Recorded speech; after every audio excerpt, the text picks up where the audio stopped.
अवाम को बड़े बिजली बिलों के मामले पर रिलीफ का इंतजार। IMF ने हतमी फैसले के लिए हुकूमत से तहरीरी प्लान मांग लिया। पाकिस्तानी हुकाम और IMF के दरमियान मुज़ाकरात। हुकूमत ने IMF को यकीन दहानी कराई है कि बिलों की अक़सात करने के बोझ को एडजस्ट कर लिया जाएगा। IMF की तरफ से बिलों की अक़सात करने का मामला पावर डिवीज़न की कारकर्दगी से मशरूत करने का इम्कान है।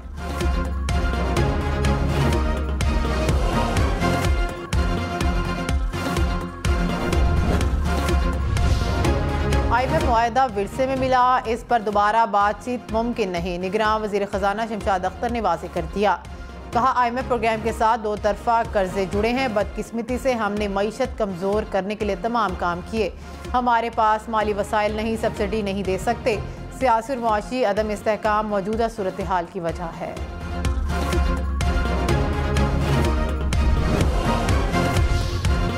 सुप्रीम कोर्ट में आज पंजाब असम्बली इंतखाबात केस की समाअत होगी। 3 रुकनी बेंच इलेक्शन कमीशन की नजरसानी अपील सुनेगा।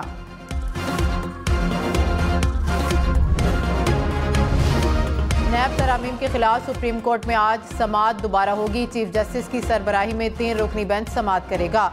गुज़िश्ता रोज समाअत में सुप्रीम कोर्ट ने नैब तरामीम से फ़ायदा उठाने वालों की नई फहरिस्त मांगी। चीफ जस्टिस ने कहा कि नैब बताए कि तरामीम के बाद किन अफराद के रेफरेंसेस वापस हुए। ये भी देखें कि तरामीम के बाद नैब कानून का इतलाक माजी से कैसे कर दिया गया। देखना होगा कि आईनी तौर पर किसको टारगेट किया जा रहा है। ये भी देखना होगा कि इस टारगेट को कितने वक्त के लिए अंदर रखा जा सकता है। कुछ लोगों के साथ अरबों रुपए पर सालसी के जरिए मुफाहमत की जा रही है। उम्मीद है कि आपको मालूम होगा मैं क्या बात कर रहा हूँ। नैब कानून से सियासी इंतकाम का सिलसिला खत्म होना चाहिए।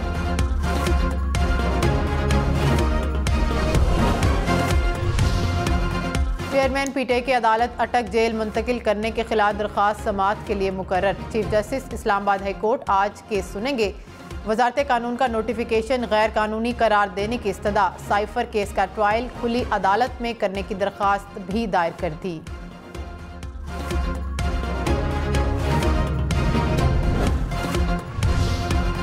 चेयरमैन पीटीआई के साइफर केस में जुडिशल रिमांड में 14 रोज की तौसी। अटक जेल में ही रहेंगे। खसूसी अदालत के जज ने अटक जेल में साइफर केस की समाअत की। चेयरमैन पीटीआई को अदालत के सामने पेश करके हाजिरी लगाई गई। अदालत ने जुडिशल रिमांड में 13 सितंबर तक तौसी कर दी। चेयरमैन पीटीआई की दरख्वास्त जमानत बाज अज गिरफ्तारी पर 2 सितंबर को दलाइल तलब। अदालत ने नोटिस जारी कर दिए।